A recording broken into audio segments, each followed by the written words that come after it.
One snowy winter morning, Aaliyah, a young waitress exhausted after 3 straight hours of work, happened to see an old woman shivering as she shoveled snow on the sidewalk.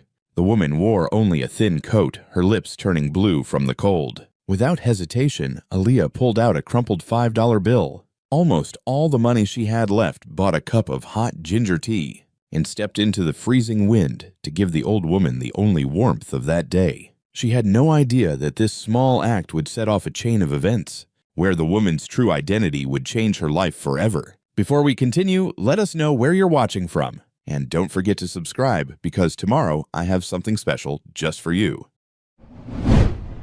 The diner's door chimed for the 100th time that morning. Aaliyah Carter barely looked up. Her hands moved on autopilot, pot in one hand, mug in the other. Pour, smile, move on. The routine had become muscle memory after 3 years at Harper's Diner. Outside, Chicago was drowning in snow. Fat flakes fell thick and fast, piling up on the sidewalks, on car hoods, on everything. The streetlights glowed dim and yellow through the white chaos. Inside the diner was warm, but that warmth didn't reach Aaliyah. Not really. Her fingers were cracked and raw from the cold. The walk here, 3 neighborhoods on foot at 4 in the morning, had been brutal. But rent didn't pay itself, and the bus fare added up. "Excuse me, hello."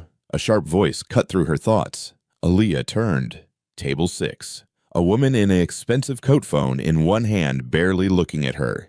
"This coffee's cold," the woman said, pushing the mug forward like it personally offended her. "What kind of place is this?" Aaliyah's chest tightened. The coffee wasn't cold. She'd poured it 2 minutes ago. But she smiled anyway, that thin, practiced smile that said, "I'm sorry," without actually apologizing. "I'll get you a fresh one right away, ma'am. Make it fast. I don't have all day." Aaliyah took the mug and walked back to the counter. Her reflection caught in the metal coffee dispenser tired eyes. Hair pulled back tight, that worn scarf around her neck. Her mother's scarf. The edges were frayed now, but it was all she had left of her. "You can be poor baby," her mother used to say, "but don't ever let your kindness freeze up inside you." She poured the new coffee, added cream without being asked. She remembered this woman from last week. Same order, same attitude. When she set it down, the woman didn't even look up from her phone. Finally, no thank you, no eye contact, nothing.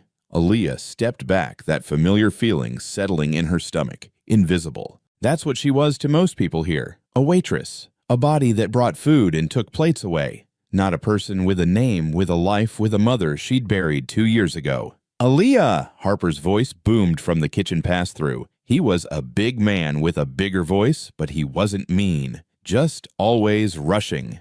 "We got a lunch rush coming. Need you sharp, girl." "I'm on it," she called back, forcing brightness into her voice. She wiped down table 3, cleared table 7, refilled coffee at 9. Her legs ached. Her back ached. But she kept moving because stopping meant thinking, and thinking meant remembering how small her bank account was, how the landlord's last warning had been 3 days ago. The door chimed again. More cold air rushed in, carrying snow and noise. A group of businessmen laughing loud, shaking off their coats like they owned the place. "Sweetheart, can we get some service over here?" One of them called out, not bothering to wait for a host. Aaliyah grabbed menus and headed over. "Good afternoon, gentlemen. What can I—" "Just coffee for now. Black. All of us." He didn't look at her face, just her name tag. "Coming right up." As she walked away, she heard one of them mutter, "Service is slow here." She'd been there for 10 seconds. Her hands shook slightly as she grabbed the coffee pot. Not from anger, she couldn't afford anger. From exhaustion. From being seen, but not really seen. From existing in a space where she was useful, but never visible. Through the window, the snow kept falling. People rushed past, heads down, collars up. Everyone trying to escape the cold. Everyone in their own world. And Aaliyah kept pouring coffee, kept smiling, kept being the invisible girl in the corner of their busy lives. The lunch rush blurred together. Aaliyah moved between tables on autopilot, refilling coffee, taking orders, clearing plates. Her mind was somewhere else, stuck on bills. On the landlord's last warning, on how much was left in her account after buying groceries yesterday. $43. That's it. Until Friday. She wiped down a table, her hands moving, while her thoughts spiraled. The electric bill was due. If she paid it, she couldn't pay rent. If she paid rent, they'd shut off her power. Her eyes drifted to the window without really seeing. just staring out at the white blur of falling snow, the gray shapes of people passing by. Then she saw her. An old woman stood on the sidewalk across the street, bent over a snow shovel. Her coat was thin, too thin, the kind you'd wear on a cool autumn day, not in the middle of a Chicago blizzard. She moved slowly, scraping snow from the sidewalk in front of a closed shop. Snow kept falling. The pile she'd cleared was already filling in again. Aaliyah watched a man in a business suit approach. He saw the old woman, stepped wide around her, didn't slow down. Then a young couple. They laughed at something on a phone, nearly bumped into the woman, and the guy said something sharp. The old woman stumbled back. They kept walking. Aaliyah orders up. She blinked, pulled herself back. "Coming!"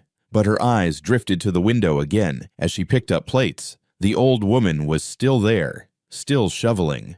A gust of wind hit and she staggered, catching herself on the shovel handle. Nobody stopped. A teenager walked past, earbuds and eyes on his phone. An older man crossed the street to avoid her completely. A woman with shopping bags actually said something. Aaliyah couldn't hear it, but the dismissive wave of her hand said, "Enough. Get out of my way." The old woman bent down to pick up something, a scarf that had fallen. Before she could grab it, someone's boot landed right on it. They didn't notice, just kept walking, grinding it into the slush. Aaliyah's chest went tight. "Em, you good?" She turned. Harper stood at the counter looking at her with raised eyebrows. "Yeah, She gestured toward the window. "That woman out there, she's been shoveling in this cold for—" "Not our problem, kid." Harper's voice wasn't mean, just practical. He'd seen too much to get involved in everything. "You got tables." "I know, but—" "Table 6 wants their check. Table 9 needs ketchup." Aaliyah nodded. She grabbed the ketchup bottle, delivered it with a smile she didn't feel printed the check for table 6. But she kept looking out that window. The old woman had moved further down the sidewalk now, still shoveling, still alone. A delivery truck rumbled past, spraying slush. It hit her. She turned away, wiping her face with her sleeve. Not one person stopped to ask if she was okay. Snow can be cold, Aaliyah thought, but people are colder. She remembered her mother, working as a custodian at that office building downtown, coming home with stories about how people talked over her, walked past her, treated her like furniture. "They don't see us, baby," her mother had said once, sitting at their kitchen table with swollen feet. To them, we're just part of the scenery. That old woman outside, she was scenery too. Something to step around, something in the way. Aaliyah's hands clenched around the coffee pot. A businessman pushed through the diner door, shaking snow from his coat.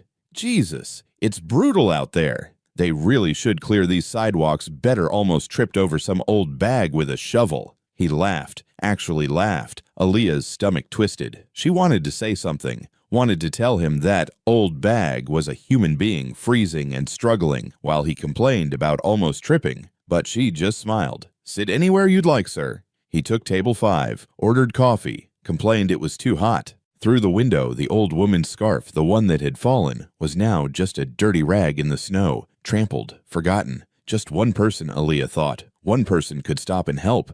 One person could change this. She looked around the diner, warm, full. People eating, laughing, scrolling through phones. Outside, an old woman worked alone in the freezing cold, and the world just kept moving.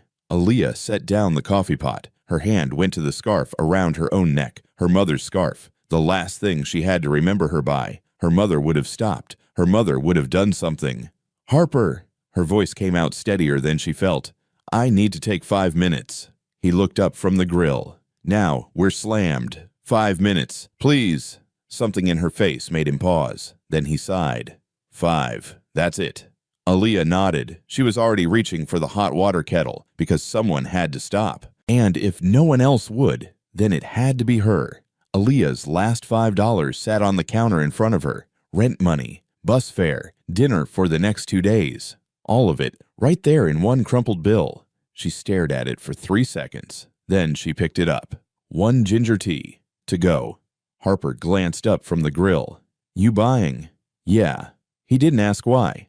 Just made the tea, hot water, fresh ginger, a squeeze of lemon honey. The kind of drink that warmed you from the inside out. Aaliyah wrapped her hands around the paper cup. Heat seeped through to her cold fingers. She grabbed her thin jacket from the hook. "You're going out there." Harper stared at her like she'd lost her mind. "In this 5 minutes, you said?" "Aaliyah." But she was already pushing through the door. The cold hit her like a fist. Wind tore through her jacket, cut straight through to her bones. Snow stung her face. Her breath came out in white clouds. God, it's freezing. Across the street, the old woman had stopped shoveling. She leaned against the building wall, shoulders hunched, trying to catch her breath. Aaliyah's feet crunched through the snow. Each step felt harder than the last. The wind pushed against her. Her fingers were already going numb around the cup. Just keep walking. Just get there. A car rushed past spraying slush. Some of it hit her jeans. The cold soaked through immediately. She kept going. The old woman looked up as Aaliyah approached. Her face was weathered, lined with age and exhaustion. Her lips had a blue tint. Her hands shook even though they were wrapped around the shovel handle. "Ma'am." The woman blinked, confused. People didn't stop. People didn't talk to her. "I brought you this." Aaliyah held out the cup. "It's ginger tea. Still hot. Please drink it." The old woman stared at the cup like it might disappear if she reached for it. I don't have money to. It's not for sale." Aaliyah pressed it into her hands. "It's a gift. It's cold out here. Dangerous cold. You need to warm up." The woman's fingers wrapped around the cup. Her whole body seemed to relax at the heat. "Why would you?" Her voice cracked. "Nobody ever." "Everyone deserves to be seen," Aaliyah said quietly. "Everyone deserves to be cared for." The old woman's eyes filled with tears. She brought the cup to her lips with trembling hands and took a sip. Then another. Steam rose between them, a small cloud of warmth in the frozen air. "Thank you," the woman whispered. "So few people. They just walk past, like I'm not even here." Aaliyah knew that feeling, lived it every single day in that diner. "I see you," she said simply. The wind howled around them. Snow swirled. Aaliyah's teeth were starting to chatter, but she didn't move. Not yet. The old woman looked at her, really looked at her. Something shifted in her expression. Recognition, maybe. Or understanding. "What's your name, child?" "Aaliyah." "Aaliyah Carter. That's a beautiful name." The woman took another sip, holding the cup close, like it was the most precious thing in the world. "Thank you, Aaliyah. Not just for the tea. For stopping. For seeing an old woman who everyone else walks right past. Are you okay out here? Do you need—" "I'll be fine now. Thanks to you." The woman smiled, and despite the cold, despite the exhaustion, it was genuine, warm. "You have a kind heart. Don't ever lose that." Aaliyah felt something catch in her throat. Her mother used to say the same thing. If Mom could see me now, she'd be proud. "Stay warm, okay?" Aaliyah touched the woman's shoulder gently. "Please." "I will. And you too, dear. Get back inside before you freeze." Aaliyah nodded. She turned to go, her jacket already soaked through her body, shaking from the cold. "Aaliyah!" She looked back. The old woman was still holding the cup with both hands, steam rising around her face like a halo. "Kindness like yours is rare, rarer than you know." Aaliyah managed a small smile, then hurried back across the street. The diner door felt like it weighed 1,000 pounds. She pushed through it, and the warmth hit her all at once. Her fingers burned as feeling came back. Harper looked up. "You're insane. You know that—" "Maybe." She was shivering so hard she could barely talk. "But I couldn't just watch. That tea was $5. I know. That was all you had. I know." Harper shook his head, but something softened in his face. He grabbed a towel. "Dry off, then get back to work before I regret being nice." Aaliyah took the towel, rubbing her wet hair. Through the window, she could see the old woman still standing there, holding the cup, drinking slowly. For just a moment, their eyes met across the distance. The woman raised the cup slightly. A gesture. A thank you. Aaliyah raised her hand in return. Then she turned away, tied her apron back on, and went back to work. She was broke, freezing, exhausted, but something in her chest felt warm. For the first time in a long time, she felt like she'd done something that mattered. Maybe kindness is never wrong, she thought. Maybe it just takes courage to hold on to it. Outside, the snow kept falling. But in that moment, the world felt a little less cold. The shift ended at 9. Aaliyah's feet screamed with every step as she walked home. The snow had stopped, but the cold hadn't. It pressed down on the city like a weight. Her breath came out in short white puffs. Her fingers were numb inside her thin gloves. South Side looked different at night, darker, emptier. The streetlights threw long shadows across the snow-covered sidewalks. Most of the shops were closed. Metal gates pulled down, graffiti tags sprayed across them. She passed a group of guys on a corner. They didn't bother her. She was a regular face here, just another tired worker walking home. Her building stood at the end of the block, a 3-story brick structure with cracked windows and a front door that didn't lock properly. The hallway smelled like old cooking oil and mildew. Stairs creaked under her weight as she climbed to the second floor. Apartment 2C, home. She unlocked the door and stepped inside. The cold hit her immediately. No heat. The radiator had been broken for a week, and the landlord kept saying he'd fix it tomorrow. Tomorrow never came. That you, Leah?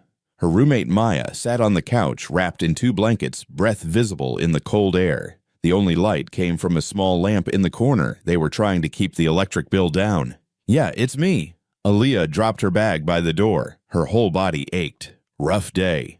Aren't they all? Maya pulled the blanket tighter. There's half a sandwich in the fridge if you're hungry. Turkey. I saved it for you.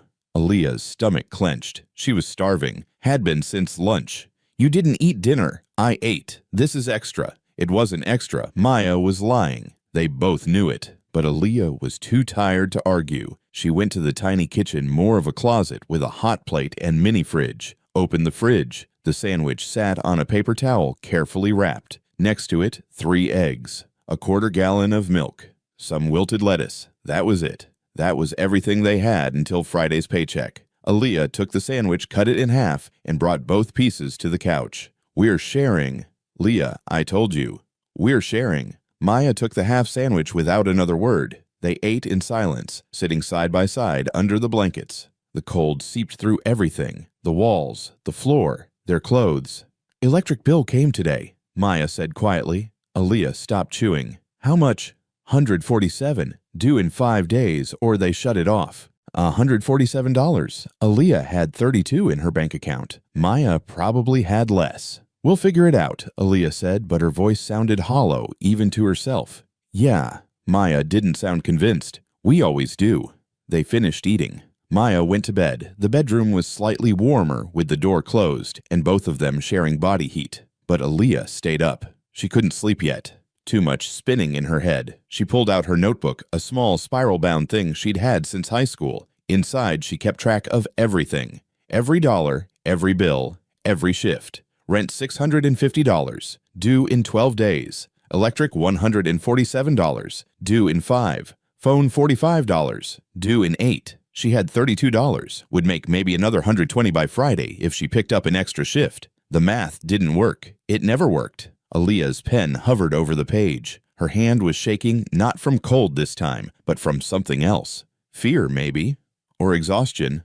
Or both. $5 for that tea. $5 I didn't have. She closed her eyes, saw the old woman's face, heard her voice. Thank you, Aaliyah. Was it worth it? Her mother's voice answered in her head. Kindness is always worth it, baby. Always. But kindness didn't pay bills, didn't keep the lights on, didn't put food on the table. Aaliyah set down the pen and rubbed her face.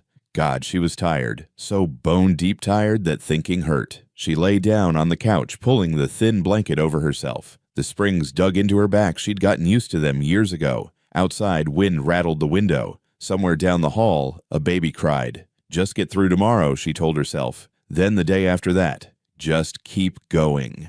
Sleep came slowly, dragging her down into restless dreams of snow and cold and empty pockets. The sound woke her. Something sliding under the door. A soft scraping noise. Aaliyah's eyes opened. The room was dim, early morning light filtering through the dirty window. She checked her phone. 5:47 a.m. She sat up, confused. Who would? Footsteps in the hallway. Heavy. Deliberate. Moving away. Down the stairs. Gone. Aaliyah threw off the blanket and stood shivering in the cold. She walked to the door, looked down. A white envelope lay on the floor. Her heart started beating faster. She picked it up, turned it over. Thick paper. Expensive. The kind you'd use for a wedding invitation or something official. Her name was written on the front, in elegant script, Miss Aaliyah Carter. No return address, no stamp. Hand-delivered at dawn. What the hell? She whispered. Her fingers trembled as she opened it. Inside, a single card. Heavy cardstock. More elegant handwriting. Miss Carter, your kindness yesterday did not go unnoticed. I would like to meet with you today at noon. Come to the address below. This meeting may change your life if you're brave enough to attend.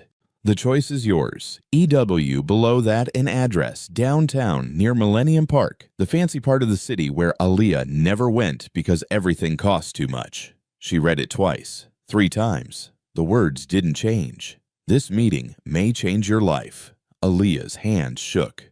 Who was E.W.? How did they know her name? How did they know where she lived, the old woman? It had to be. But that didn't make sense. That woman had been shoveling snow in threadbare clothes. She'd looked like she had nothing. Unless… No way, Aaliyah breathed. That's crazy. But what else could it be? Leah Maya appeared in the bedroom doorway, squinting. Why are you up so early? Aaliyah held up the card. Someone just slid this under our door. What? Maya was awake now. She crossed the room, took the card. Read it. Her eyes went wide. Holy shit! What is this? I don't know. This address, this is downtown. Like expensive downtown. Maya looked at her. Who do you know with this kind of money? Nobody. Then who's E.W.? I think it might be that woman, the one I gave the tea to yesterday. Maya stared at her. The homeless lady shoveling snow. She wasn't homeless, I don't think. I mean, maybe she was testing people or something. Aaliyah knew how it sounded. Insane. Like something from a bad movie. Testing people. Maya's voice was flat. Leah, this is Chicago. People don't test other people with kindness experiments. They scam them. But what if it's real? What if it's not? Maya grabbed her shoulders. What if you show up and it's some creep or a human trafficking thing or… I know it sounds crazy. It doesn't sound crazy. It sounds dangerous. Maya's grip tightened. Please don't go. Aaliyah looked at the card again. The handwriting was beautiful, careful. The paper felt real, solid, not some cheap printout. This meeting may change your life. God, she wanted her life to change. Wanted it so badly it physically hurt. Wanted to stop counting pennies, stop choosing between food and heat, stop being invisible. But Maya was right. This could be anything. A trap, a scam, something worse. I need to think about it, Aaliyah said finally. There's nothing to think about. Don't go. Maya, promise me you won't go. Aaliyah pulled away gently. I have to get ready for work. Leah, I'll be careful. I promise. She went to the bathroom, closed the door, and leaned against it. Her reflection stared back from the cracked mirror, tired eyes, worry lines too deep for 27. The card sat on the sink edge, white and pristine against the stained porcelain. If you're brave enough to attend. Her mother's voice whispered in her memory. Miracles only come to people brave enough to believe in them, baby. But you gotta be smart too. Brave and smart. Brave and smart. Could she be both? Aaliyah splashed cold water on her face. She had 7 hours to decide. 7 hours to choose between playing it safe and taking the biggest risk of her life. Outside, the city was waking up. Car engines, distant sirens, the rumble of the train. And somewhere out there, someone was waiting to see if Aaliyah Carter would show up. If she was brave enough. If she was desperate enough. If she still believed that kindness could matter in a world that had given her every reason not to. Aaliyah stood in front of the building at 11:53 a.m. Her heart hammered so hard she could feel it in her throat. The address had led her here, a glass tower in the Loop, all steel and shine. The kind of building she'd only ever seen from bus windows. Wells Foundation was etched into the marble entrance in gold letters. She'd almost turned back 3 times on the train ride over. Maya's warning still rang in her ears. But something stronger pulled her forward. Curiosity, hope, desperation, maybe all 3. The lobby was enormous. Marble floors so polished she could see her reflection. A massive chandelier hung from the ceiling like frozen light. Everything smelled like money and leather and something floral she couldn't name. A security guard sat behind a desk. He looked up as she approached, taking in her worn coat and secondhand boots. "Can I help you?" His tone said she didn't belong here. "I'm here to see…" Aaliyah pulled out the card. "E.W., I have an appointment at noon." The guard's expression changed immediately. He straightened. "Miss Carter." "Yes, Miss Wells is expecting you. Take the elevator to the 18th floor. Someone will meet you there." Miss Wells. So E.W. was a woman. That confirmed it, the old woman from yesterday. It had to be. Aaliyah's hands were sweating as she crossed to the elevator. The doors opened with a soft chime. She stepped inside, pressed 18. The doors closed and the floor dropped out from under her. The elevator was so smooth she barely felt it move. Soft music played. The walls were mirrored. She caught sight of herself, nervous eyes, cheap clothes, that scarf around her neck. She didn't belong here. The doors opened on the 18th floor. A woman waited mid-50s, perfectly tailored suit, sharp eyes behind designer glasses. "Miss Carter, I'm Patricia Miss Wells' executive assistant. Please follow me." They walked down a hallway lined with abstract art. Everything was white and gray and expensive. Their footsteps were silent on the thick carpet. Patricia stopped at a set of double doors. "Miss Wells will see you now." She opened the doors. The office was huge. Floor-to-ceiling windows showed the entire city. Lake Michigan stretched out like a sheet of gray glass buildings, rising like fingers toward the sky. The furniture was minimal but elegant. A desk, 2 chairs, a small sitting area, and by the window, standing with her back to the door, was the old woman from yesterday. Except she didn't look old anymore. She turned around. The woman wore a cream-colored dress that probably cost more than Aaliyah's entire wardrobe. Her silver hair was styled perfectly. Her posture was straight, commanding. She looked like she belonged on magazine covers in boardrooms at galas, but her eyes, those were the same. Kind, sharp, knowing.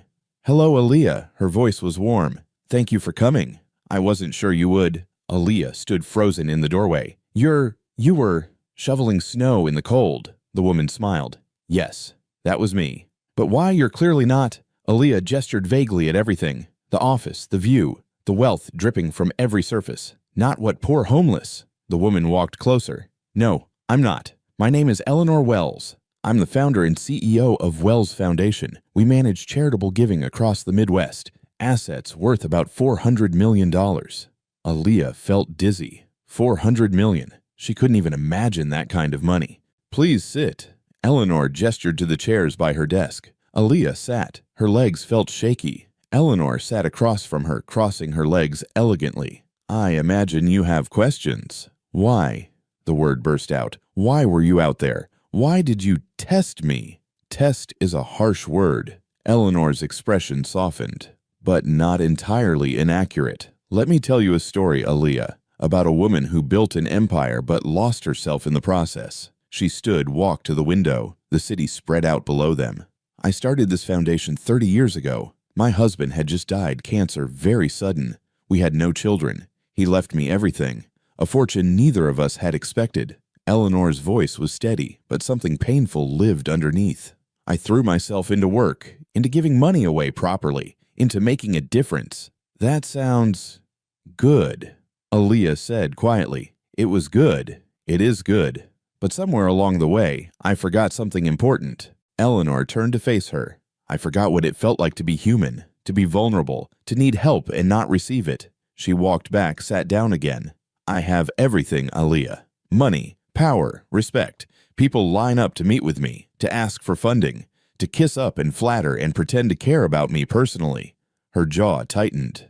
"But they don't see me. They see my bank account, my influence, my ability to make their problems disappear with a checkbook." Aaliyah thought about the diner, about being invisible to customers who only saw a waitress. "I have spent 3 decades meeting with people who claim to care about helping others," Eleanor continued. "They come with presentations and proposals and promises. They wear expensive suits and use impressive words. They tell me exactly what I want to hear." She leaned forward. "But I never know if they mean it. I never know if their kindness is real or if it's just another performance for my money."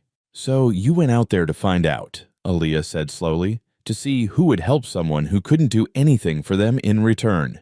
"Exactly." Eleanor's eyes locked on hers.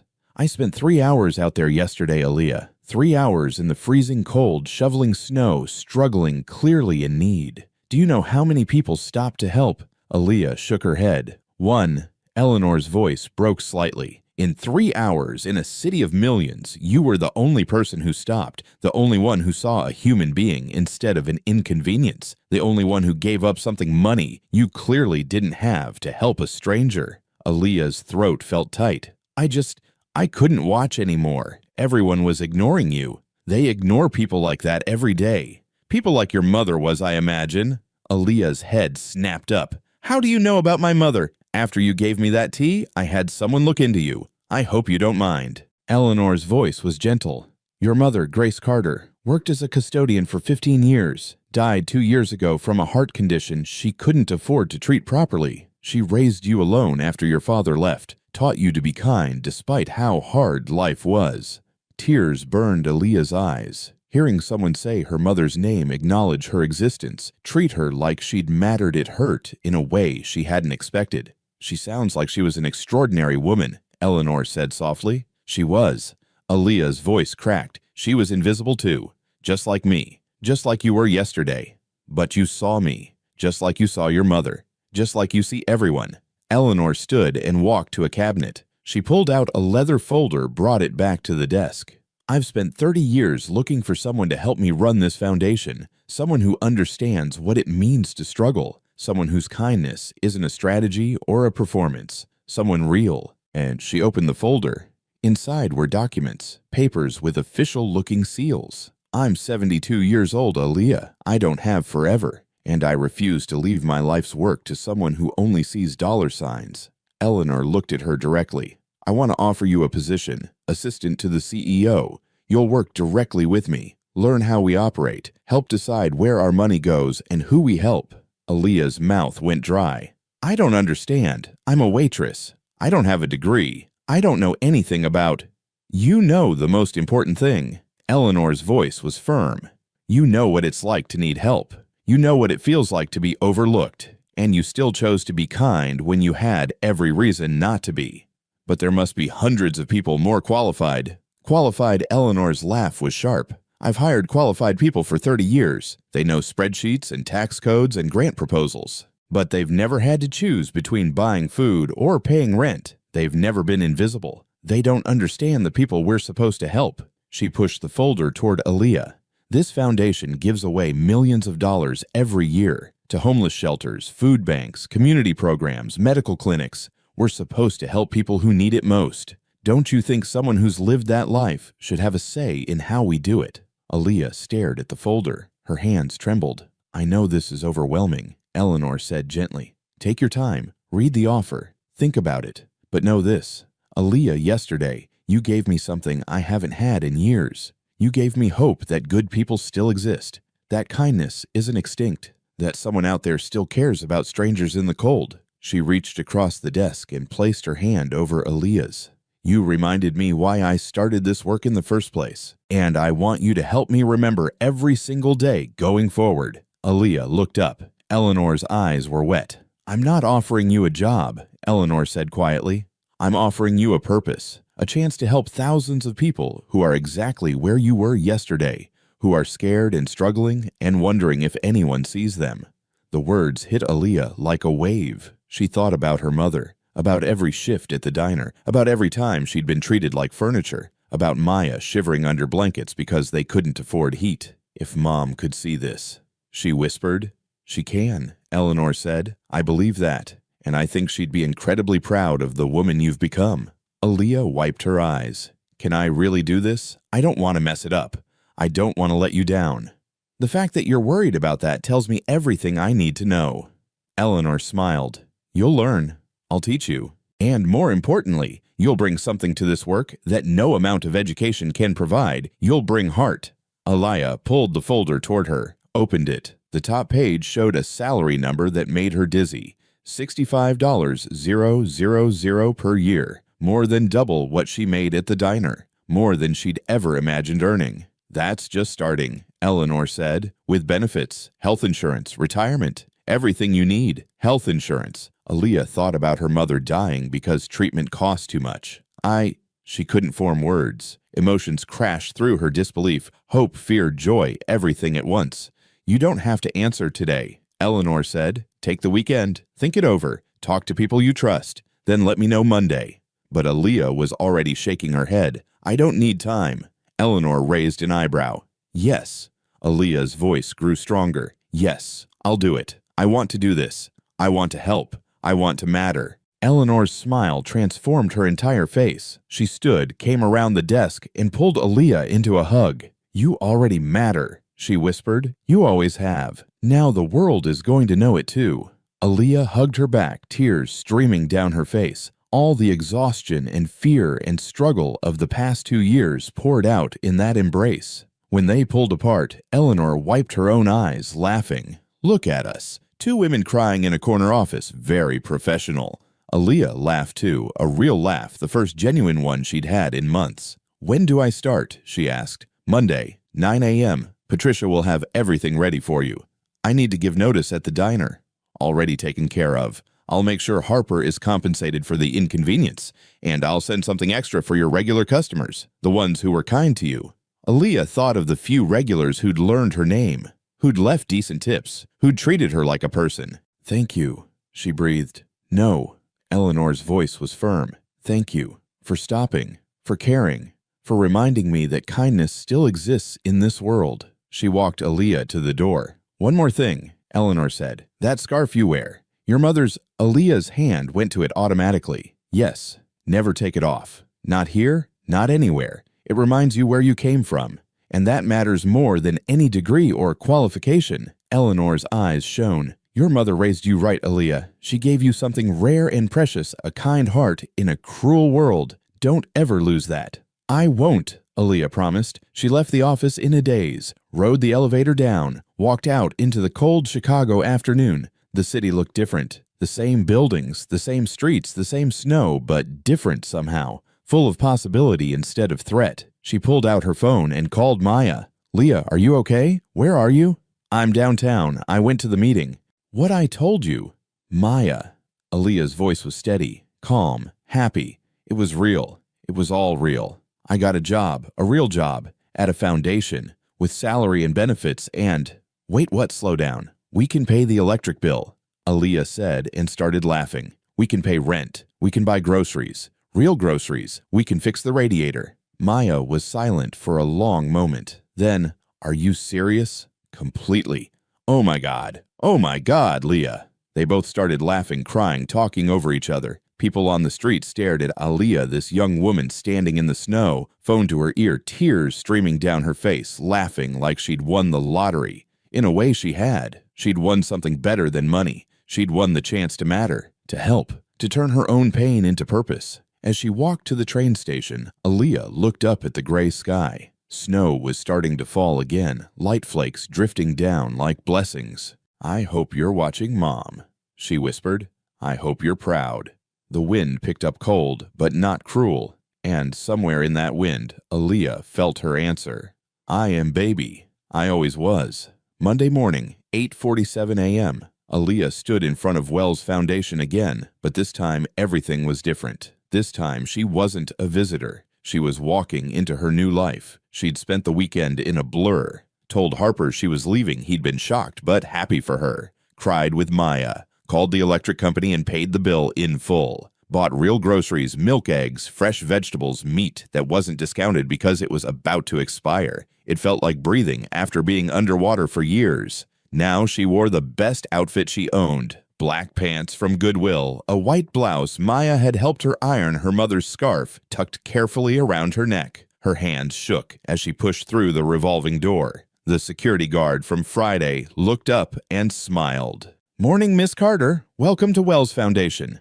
Thank you. Her voice came out smaller than she intended. The elevator ride to 18 felt longer this time. She watched the numbers climb her reflection in the mirrored walls. You belong here, she told herself. Eleanor chose you. You belong.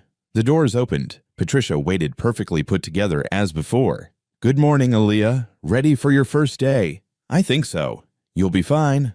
Patricia's smile was genuine. Follow me. They walked past Eleanor's office to a smaller room down the hall. It had a window, not as big as Eleanor's, but real, and filled with natural light. A desk with a computer, a bookshelf, a small plant in the corner. This is your office, Patricia said. Aaliyah stopped breathing. My office. Of course. You're assistant to the CEO. That comes with an office. Patricia gestured inside. Computers all set up. Login credentials are in that envelope on the desk. Eleanor wants to see you at 9:30 for orientation. Okay. Aaliyah stepped inside. It was the size of her entire apartment, maybe bigger.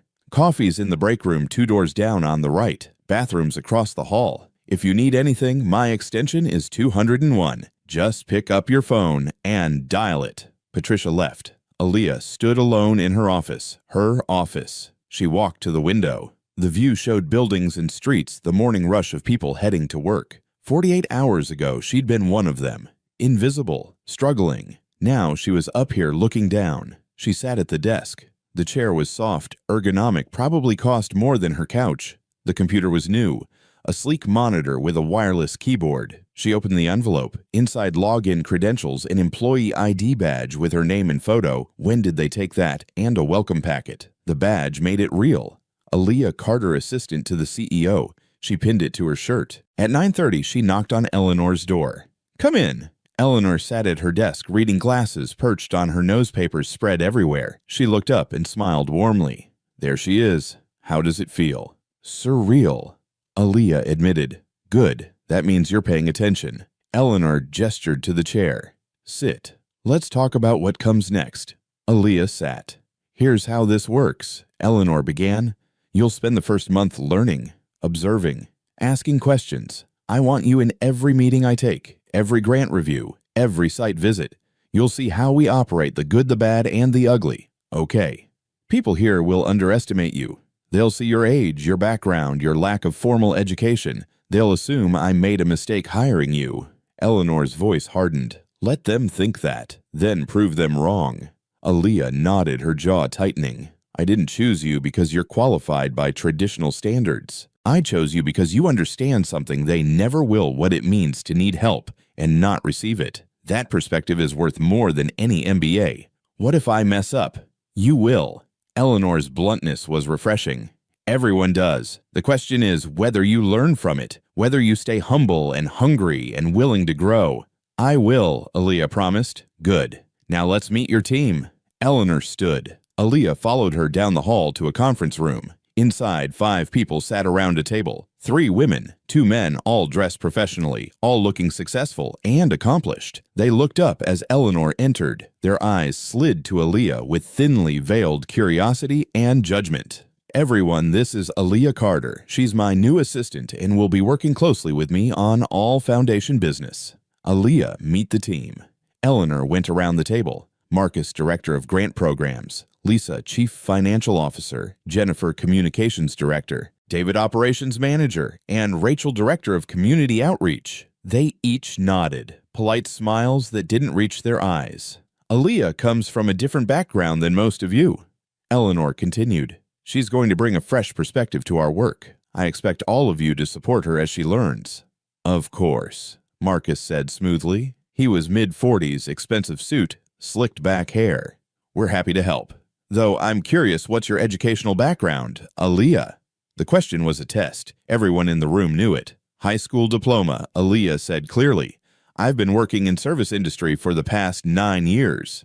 A flicker of something surprised disdain crossed Marcus's face.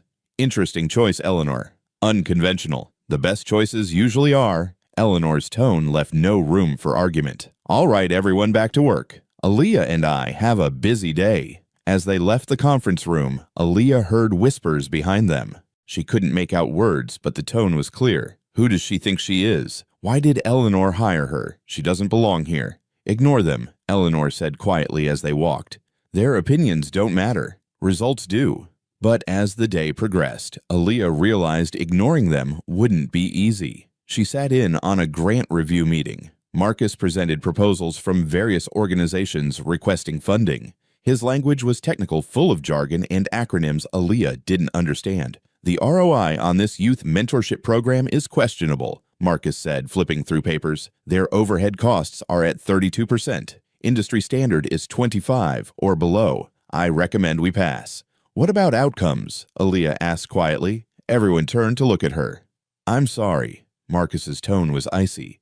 "You mentioned costs, but what about outcomes? What results have they achieved? That's factored into ROI, return on investment. I know what ROI means." Aaliyah's voice stayed level.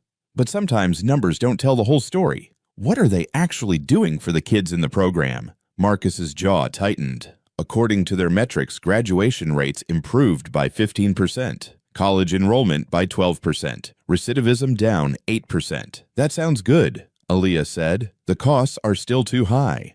Maybe the costs are high because they're doing it right, because they actually care about the kids instead of just checking boxes."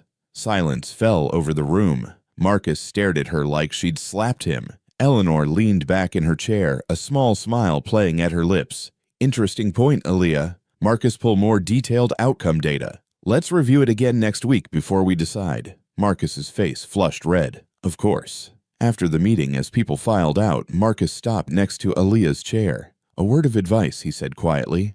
"You might want to learn how things work here before questioning processes that have been in place for years."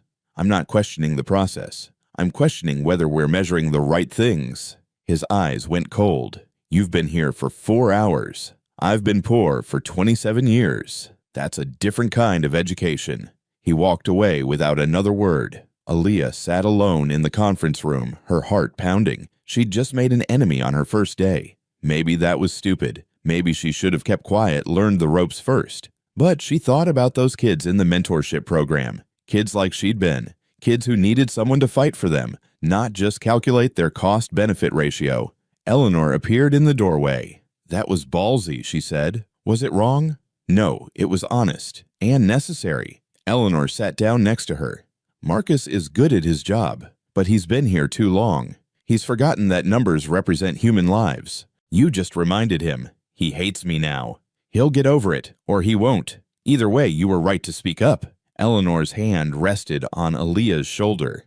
"This work isn't about being liked. It's about being effective, about making sure money goes to the right places for the right reasons. Sometimes that means asking uncomfortable questions." "I don't want to be the troublemaker." "You're not the troublemaker. You're the truth teller. There's a difference." Eleanor stood. "Come on, I want to show you something." They took the elevator down to the parking garage. Eleanor's car was a modest sedan. Aaliyah had expected something flashier. "Where are we going?" "You'll see." They drove through downtown, then south. The buildings got shorter, older. The neighborhoods got rougher. Graffiti appeared on walls, boarded windows. People huddled on corners despite the cold. Aaliyah recognized this area. It looked like where she'd grown up. Eleanor pulled up in front of a community center, a squat brick building with bars on the windows, but fresh paint on the doors. "This is Southside Youth Center," Eleanor said as they got out. "We funded their renovation 3 years ago. They run after-school programs, job training, counseling, everything these kids need." Inside the center buzzed with life. Kids everywhere playing basketball in the gym, doing homework at tables, talking with counselors. The walls were covered with bright murals and motivational posters. A woman approached, mid-30s, warm smile, tired eyes. "Eleanor, you didn't tell me you were coming." "Surprise visit, Keisha. This is Aaliyah, my new assistant. Aaliyah, meet Keisha Monroe. She runs this place." They shook hands. Keisha's grip was firm, her palms calloused. "Welcome to the chaos." Keisha laughed. "We've got 42 kids here today, double what we had last year."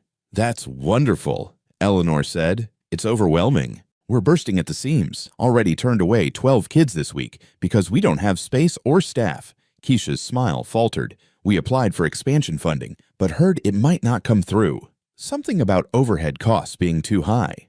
Aaliyah and Eleanor exchanged glances. "We're reviewing that decision," Eleanor said carefully. "Can you show Aaliyah around?" Keisha led them through the center. Each room told a story: kids learning to code, practicing for GED tests, talking to therapists, preparing for job interviews. The staff looked exhausted, but passionate. The kids looked engaged, hopeful, alive. In one corner, a teenage girl sat alone, crying quietly. A counselor sat with her, talking softly, holding her hand.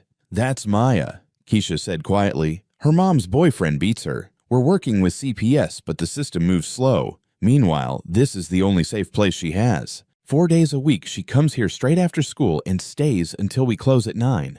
Aaliyah's throat went tight. She saw herself in that girl, saw all the kids she'd grown up with, saw the ones who'd made it and the ones who hadn't. "If we had more funding," Keisha continued, "we could stay open 7 days a week, hire more counselors, add more programs, reach more kids like Maya who desperately need somewhere to go." They finished the tour, said goodbye, drove back to the foundation in silence. Back in Eleanor's office, Aaliyah finally spoke. "That's what Marcus wanted to cut. That center. Those kids." "Yes." "Because overhead costs are too high." "Yes." "But Keisha's only asking for enough to keep the lights on and staff paid. That's not overhead. That's the bare minimum to function." Eleanor smiled. "Now you're beginning to understand the problem. People like Marcus look at spreadsheets. You look at Maya crying in the corner with nowhere else to go. Both perspectives matter, but yours matters more. Why? Because you remember what it's like to be Maya. Marcus never will."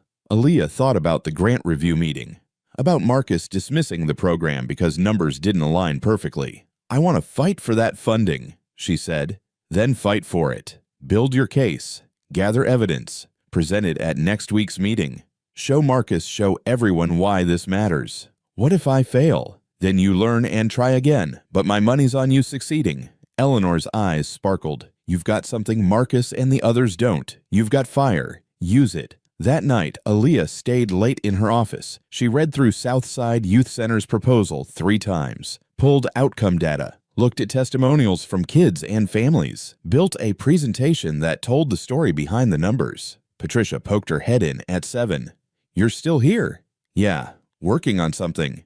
Eleanor told me you went to Southside today. That place does good work. It does, and it might not get funded. Patricia leaned against the doorframe. Can I give you some advice? Please. Marcus has been here for 12 years. He's smart, connected, and used to getting his way. If you go up against him, it won't be easy. I know. But, Patricia smiled slightly, Eleanor didn't hire you to be easy. She hired you to shake things up. So shake them up. Just be ready for the consequences. What kind of consequences?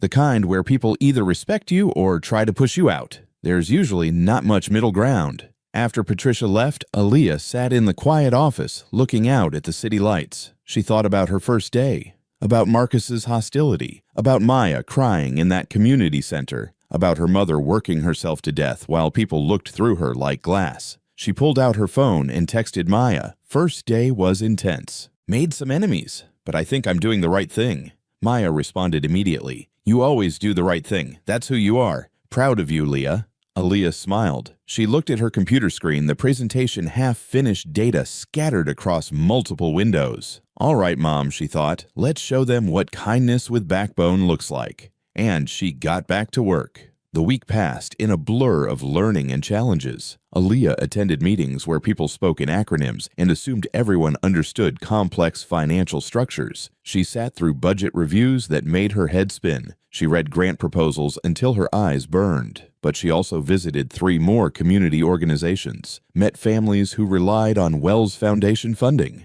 heard stories that broke her heart and fueled her determination, and she finished her presentation for Southside Youth Center. Friday morning, the grant review meeting. Aaliyah arrived early, her printed materials organized in a folder, her hands sweating despite the cold. Marcus was already there, of course. He barely glanced at her. Still here, I see. Where else would I be? Most people who challenge me on day 1 usually realize they're in over their heads. They quit within a month. I'm not most people. Clearly, his tone suggested that wasn't a compliment. The others filtered in. Lisa, Jennifer, David, Rachel, then Eleanor carrying her coffee, looking refreshed and ready. All right, let's get started. Marcus, where are we? We have final recommendations on 12 proposals, 9 approvals, 3 denials. Southside Youth Center remains in the denial column due to overhead concerns. Aaliyah has something to present on that one, Eleanor said calmly. Aaliyah.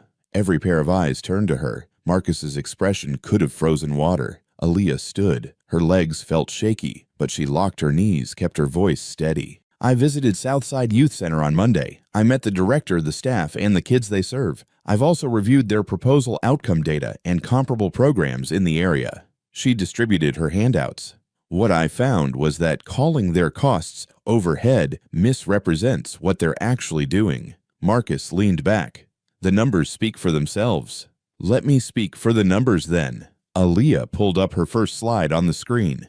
Yes, 32% of their budget goes to operational costs, but let's break that down. 12% is staffing. They employ counselors, teachers, and security. Kids in this neighborhood need all 3. 10% is facility maintenance. Keeping a building safe and heated in Chicago winters isn't cheap. The remaining 10% covers utilities, insurance, and supplies. She clicked to the next slide. Now let's look at outcomes. Last year, Southside served 87 kids regularly. Of those, 94% stayed in school. 78% improved their grades. 41 graduated high school in a neighborhood where the dropout rate is 60%. 22 enrolled in college or trade programs. 8 got full-time jobs with livable wages. Jennifer leaned forward. Those are strong numbers. They are. But here's what matters more. Aaliyah's voice grew stronger. I met a girl named Maya. She's 15. Her home life is dangerous. Southside is the only safe place she has 4 days a week. If we don't fund them, they can't stay open 7 days. Maya and kids like her have nowhere to go on the days the center's closed. That's anecdotal, Marcus said dismissively. We can't make funding decisions based on individual stories. Why not? Aaliyah turned to him. Aren't individual stories exactly what we're supposed to be impacting? Isn't that the point of all this? The point is sustainable, scalable impact. One girl's story is 42 girls' stories. 42 kids who came to that center this week alone. That's not anecdotal. That's a pattern. That's data with faces attached. The room was silent. Aaliyah clicked to her final slide, a simple comparison chart. Here are 3 other programs we funded this year. All have overhead costs between 28 and 35%. None were questioned. None were denied. The only difference between them and Southside is that Southside serves a poorer neighborhood and doesn't have fancy presentations or board members with connections. Marcus's face went red. That's not, isn't it? Aaliyah kept her voice level. Look at the data. Same cost structures, similar outcomes, different neighborhoods, different decisions. Eleanor spoke for the first time. Marcus, do you have a response? He shuffled papers, jaw tight. The comparison isn't entirely fair. Those other programs have different scopes. They all serve youth. They all provide mentorship and education. The scope is identical. Aaliyah wasn't backing down. The only difference is perception. This is exactly the problem with hiring someone with no experience. Marcus's composure cracked. You don't understand how careful we have to be with funding decisions, how much scrutiny we face, how one bad investment can damage our reputation. I understand that kids are dying in the streets while we worry about reputation. Aaliyah's voice rose. I understand that Maya has 3 more years until she's 18 and can escape her situation if she survives that long. I understand that this foundation exists to help people like her, not to protect our image. Enough. Eleanor's single word cut through the tension. Both of you sit down. Aaliyah sat, her heart hammered. She'd gone too far, lost her temper, proven Marcus right about her inexperience. Eleanor looked around the table. Show of hands. Who votes to approve Southside's funding? Jennifer's hand went up immediately, then David's. Rachel hesitated, then raised hers. Lisa stayed neutral, waiting. 3 votes. That was majority from the directors. Eleanor's hand went up. I vote yes as well. Motion passes. Southside gets their funding. Full amount requested plus a 10% increase to expand hours. Marcus stood abruptly. This is a mistake. Noted. Anything else? He grabbed his materials and left without another word. After he was gone, Eleanor looked at Aaliyah. That was intense. I'm sorry. I shouldn't have. You did exactly what needed doing. You challenged our assumptions. You brought human perspective to a numbers game. You fought for kids who can't fight for themselves. Eleanor's expression softened. That's why you're here. Jennifer spoke up. For what it's worth, I thought your presentation was solid. You made a good case. Thank you. But Marcus isn't going to forget this. He doesn't handle being challenged well. I figured. After the meeting ended and everyone left, Eleanor gestured for Aaliyah to stay. Close the door. Aaliyah did. Her stomach churned. Eleanor studied her for a long moment. How do you feel? Honestly terrified. I just made a powerful enemy on my first week. Yes, you did. But you also just saved a program that helps dozens of kids. You proved you have backbone, and you showed the other directors that new perspectives matter. Eleanor smiled. I'd say that's a successful first week. Marcus hates me. Marcus is threatened by you. There's a difference. He's been the smartest person in the room for a long time. Now someone's questioning him, and he doesn't know how to handle it. What if he tries to push me out? Let him try. Eleanor's voice turned steel. I hired you, Aaliyah. I believe in you. And as long as you keep doing what you did today, bringing heart and truth to this work, you have my full support. Aaliyah felt tears prick her eyes. Thank you. Don't thank me yet. This job is going to be hard. People will underestimate you, judge you, try to make you feel like you don't belong. You'll have to prove yourself over and over. I know. But if you stay true to why you're here, if you remember that kid crying in the corner, that mother working herself to death, that old woman shoveling snow while people walk past, you'll be fine. Aaliyah nodded, throat too tight to speak. Go home. Rest this weekend. Monday, we start round 2. Aaliyah left the office exhausted, but oddly energized. She'd survived her first week, made waves, made enemies, but also made a difference. In the elevator down, she caught her reflection in the mirrored walls. She looked tired, but also alive, purposeful. Her phone buzzed. A text from Keisha at Southside Eleanor just called. "We got the funding. Full amount plus more. Thank you for fighting for us. For these kids. You're an angel." Aaliyah leaned against the elevator wall, reading the message 3 times. She thought about Maya, about having somewhere safe to go 7 days a week now. About 42 kids who'd keep having a refuge. Not an angel, she texted back. Just someone who remembers what it's like. Outside, snow was falling again.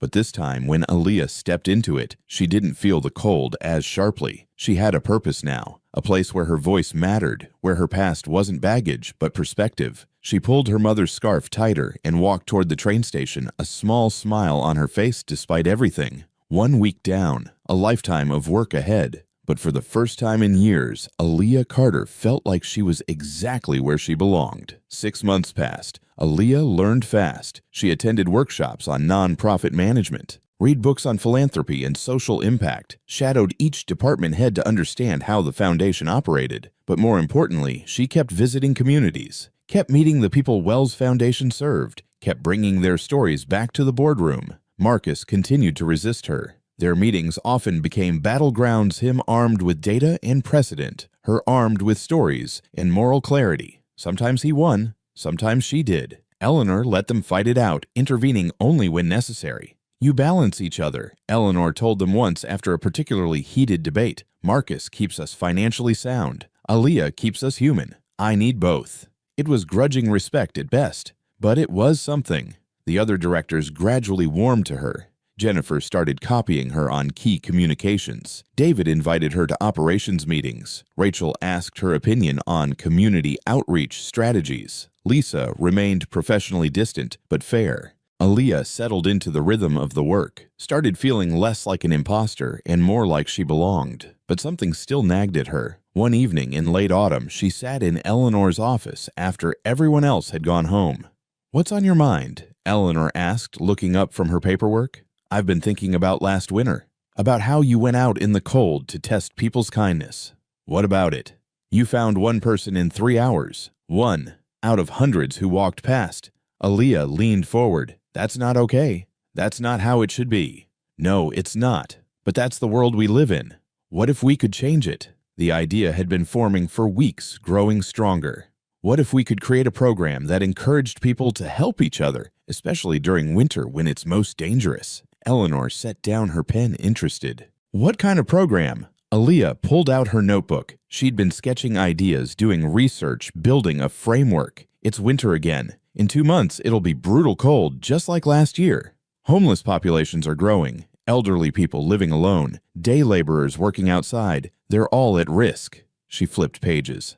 What if Wells Foundation launched a winter kindness initiative? We distribute warm drinks, blankets, hand warmers, basic supplies to people who need them. But we don't just do it ourselves. We recruit volunteers, businesses, schools, community groups. We make it a movement. Eleanor listened, her expression unreadable. Aaliyah continued, words tumbling out faster now. We set up distribution points in high-need areas, train volunteers, partner with shelters and community centers, create an app where people can report someone who needs help, and we dispatch volunteers. Make it easy for people to do what I did, stop and help. That's ambitious. I know. Maybe too ambitious for my first major project, but I didn't say it was too ambitious. I said it was ambitious. There's a difference. Eleanor smiled. Keep going. We call it Warm Hearts Initiative. Focus on Chicago this winter as a pilot. If it works, expand to other cities next year. The goal isn't just to distribute supplies, it's to rebuild the idea that we look out for each other, that kindness matters, that no one should be invisible. Aaliyah stopped, suddenly self-conscious. Is that stupid too idealistic? It's exactly right. Eleanor's voice was thick with emotion. It's what I hoped you'd bring to this foundation. Not just helping people, but changing how we think about helping, making it normal again, expected. So you think it could work? I think it's brilliant, and I think you should lead it. Aaliyah's heart leaped. Really? Really? You conceived it. You understand why it matters. You'll fight for it when things get hard. Eleanor opened her laptop. Let's look at budget. What do you need? They spent the next 2 hours planning. Eleanor asked sharp questions, poked holes in the logistics, pushed Aaliyah to think bigger and more strategically. But her enthusiasm never wavered. "Present this to the board next week," Eleanor said finally. "Full proposal, budget breakdown, implementation timeline. If they approve it, we launch December 1st.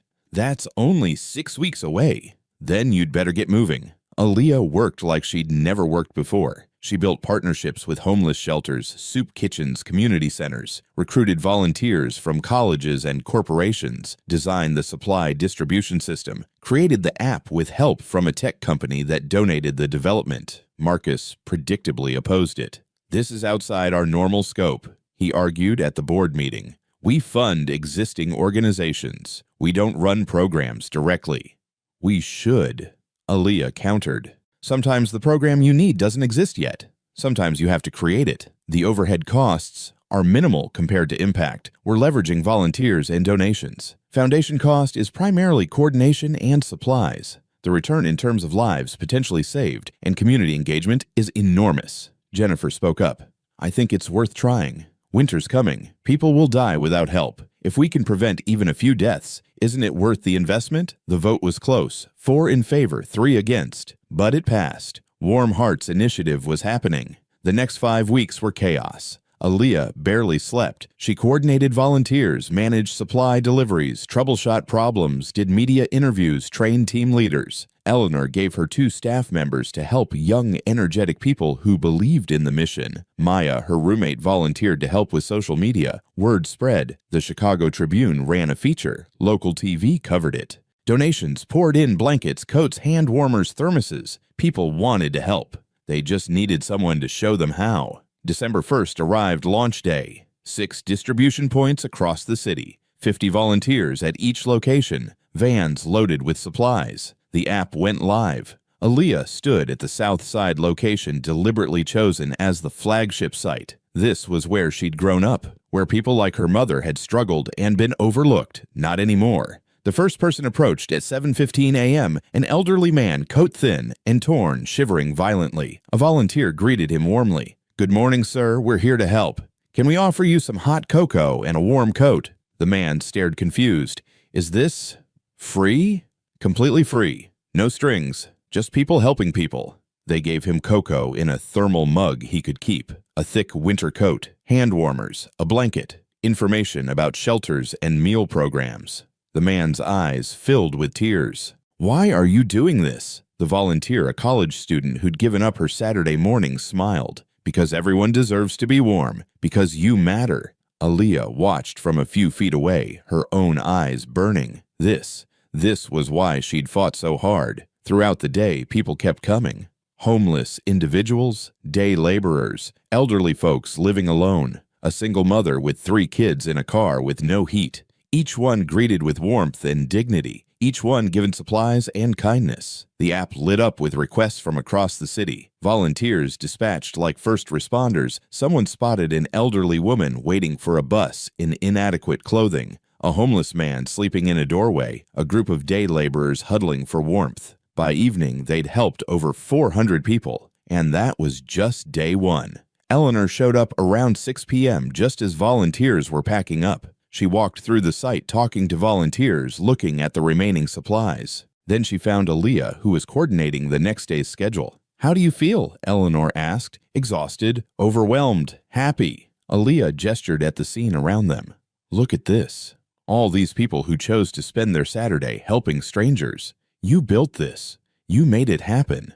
We made it happen. You believed in it, funded it, supported it when Marcus tried to kill it." Eleanor's smile was soft. "Remember last winter when I stood in the cold and only 1 person stopped? Yeah. Today, 300 people stopped. 300 volunteers gave their time. Businesses donated supplies. The whole city is paying attention." Eleanor's voice cracked. "You didn't just help people today, Aaliyah. You reminded everyone that kindness still exists, that we're not alone, that we can take care of each other." Aaliyah hugged her, both of them, crying right there on the South Side street, while volunteers packed up around them. "Thank you," Aaliyah whispered, "for seeing me, for giving me this chance. Thank you for being worth seeing, for proving me right." Eleanor pulled back, wiping her eyes. "Your mother would be so proud." I hope so. I know so. Winter deepened. Warm Hearts Initiative ran 7 days a week through February. They helped over 8,000 people, distributed 15,000 coats, 20,000 blankets, uncounted hot drinks and meals, connected hundreds to permanent housing and services. But the numbers weren't what mattered most. What mattered was the shift in culture. People started noticing those in need instead of looking away. The app had a feature where anyone could report someone who needed help, and people used it.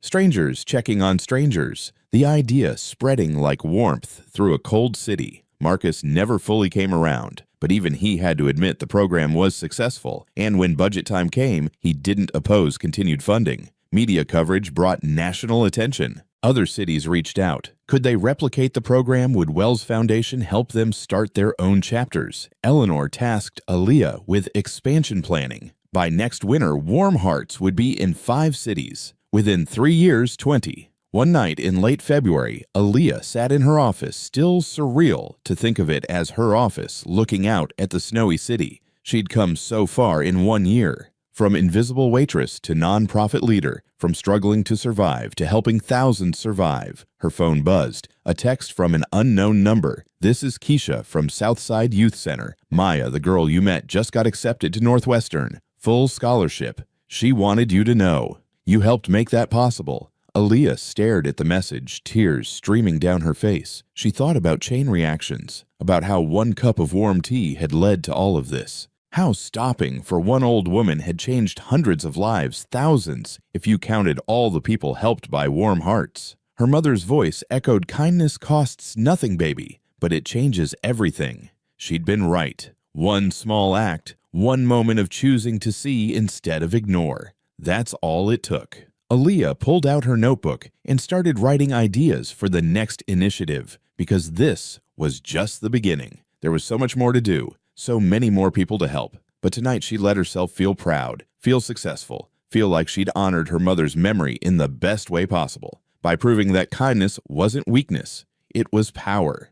The power to change the world one warm heart at a time. 1 year later, December again. Snow fell on Chicago, thick and heavy, just like it had 2 years ago. But this time, Aaliyah didn't trudge through it exhausted and freezing. She drove through it in a modest car, nothing fancy but reliable and warm. So much had changed. Warm Hearts Initiative was in 12 cities, now helping tens of thousands. Wells Foundation had doubled its community programs. Aaliyah had been promoted to Director of Community Impact, the youngest director in the foundation's history. She'd moved to a small apartment in a better neighborhood. Nothing luxurious, but safe and heated. Maya still lived with her. Aaliyah had paid off their old debts and helped her roommate enroll in nursing school. Eleanor had become like family. A mentor, a friend, a second mother. They had dinner together every week, talked about work and life and everything in between. But today was special. Today was the 2-year anniversary of that moment when Aaliyah had stopped to help a stranger in the snow. She'd planned something, a surprise for Eleanor. At noon, she picked Eleanor up from the office. "Where are we going?" Eleanor asked as they drove south. "You'll see." They ended up at Southside Youth Center. It looked different now, expanded, renovated, thriving. Wells Foundation had funded a major upgrade. The building practically glowed with fresh paint and new windows. Inside, the place was packed. Kids everywhere, volunteers helping them, staff coordinating programs. Keisha met them at the door, grinning. Right on time. "What's going on?" Eleanor asked. "Come see." They walked to the main assembly hall. Inside, it was decorated with banners and balloons, folding chairs set up theater style, and sitting in those chairs dozens of people. Kids' parents, staff, volunteers, people whose lives had been touched by Wells Foundation, by Warm Hearts Initiative, by the ripple effects of One Kind Act 2 years ago. "What is this?" Eleanor whispered. Aaliyah guided her to a seat in the front row. Then she walked to the small stage. "Thank you all for coming," she said into the microphone. Her voice only shook slightly. 2 years ago today, I was a waitress barely scraping by. I saw an old woman struggling in the snow, and I did something simple. I gave her a cup of warm tea." She looked at Eleanor. That woman was Eleanor Wells. She'd gone out into the cold to test whether kindness still existed, whether anyone would help a stranger who couldn't help them back. Murmurs of understanding rippled through the crowd. "That one small act changed my life. Eleanor gave me a job, a purpose, a chance to matter. But more importantly, she taught me that kindness isn't just about individual moments. It's about creating systems that make kindness possible, that make caring for each other the norm instead of the exception. Aaliyah gestured to the crowd. Everyone in this room has been touched by that philosophy, by the programs we've built together, and today we want to say thank you. One by one, people came to the microphone. Maya, the teenager from Southside, now a college freshman, talked about how the center saved her life, how having somewhere safe to go kept her alive until she could escape her situation. A homeless veteran described receiving a coat and blanket from Warm Hearts, then being connected to housing services. He had an apartment now, a job, stability. A single mother talked about the winter assistance program that kept her family fed and warm during her hardest months. An elderly man spoke about the volunteer who checked on him weekly after he was spotted struggling to shovel his walk. That volunteer became a friend. He wasn't alone anymore. Story after story, life after life, each one connected back to that moment 2 years ago, to one cup of warm tea, to one woman's test and one girl's compassion. By the time they finished, Eleanor was openly crying. So was Aaliyah. So were half the people in the room. Then Keisha brought out a large covered frame. She pulled off the cloth, revealing a plaque, the Eleanor Wells and Aaliyah Carter Community Center, built on the belief that everyone deserves to be seen, to be helped, to be valued. Dedicated December 2027, this building, this place that's helped hundreds of kids exists because of both of you, Keisha said, because Eleanor tested the world's kindness, because Aaliyah answered that test, and because together you built something that makes kindness sustainable. The room erupted in applause. After the ceremony, after hugs and thank yous and photos, Eleanor and Aaliyah sat alone in Keisha's office. You did all this, Eleanor asked. We did all this. You started it by taking that risk, by going out in the snow. I found one kind person. You turned that into a movement. No. Aaliyah's voice was firm. You turned it into a movement by investing in me, by believing that my perspective mattered, by giving me the tools and platform to make change. And they sat in comfortable silence for a moment. I'm stepping down next year, Eleanor said suddenly. Aaliyah's head snapped up. What? I'm 74. I've been doing this for 30 years. It's time. Eleanor's smile was peaceful. And I know exactly who should take over as CEO. Eleanor, you. It should be you. I'm not ready. I'm too young, too inexperienced. You're exactly ready. You've proven yourself 1,000 times over. You understand this work in ways I never could, and you have the vision to take the foundation into the future. Aaliyah felt tears building again.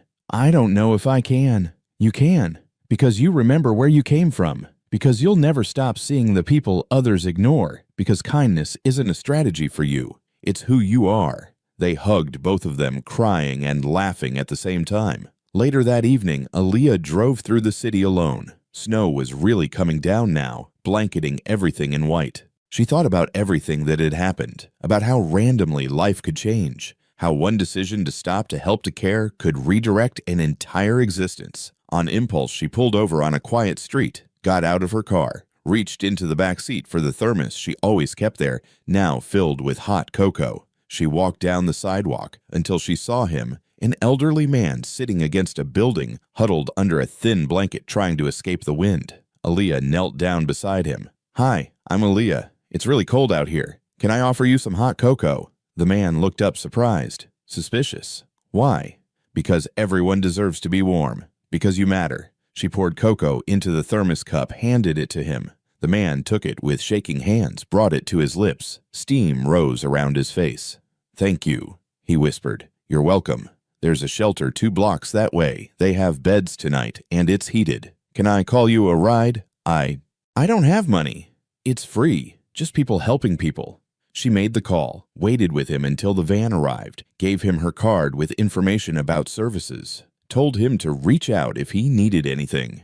As the van drove away, the man looked back through the window. He raised his hand, a small wave, a gesture of gratitude. Aaliyah waved back. She stood on the snowy sidewalk, the cold biting at her face, and felt completely warm inside. This was it. This was why she did everything. Not for the title or the salary or the recognition. For this moment. For the chance to see someone, to help someone, to remind them they weren't alone. Her phone buzzed. A text from Eleanor. Thank you for today. For everything. You've given me something I'd lost hope that the world can be kind again. Aaliyah smiled and texted back, "You gave me that hope first. I'm just passing it forward." She got back in her car and continued driving, past community centers and shelters, past Warm Hearts distribution points, past buildings that held programs and services that helped thousands, but also past individuals, people on street corners, waiting for buses, shoveling walks, struggling through the cold. Each one visible to her now,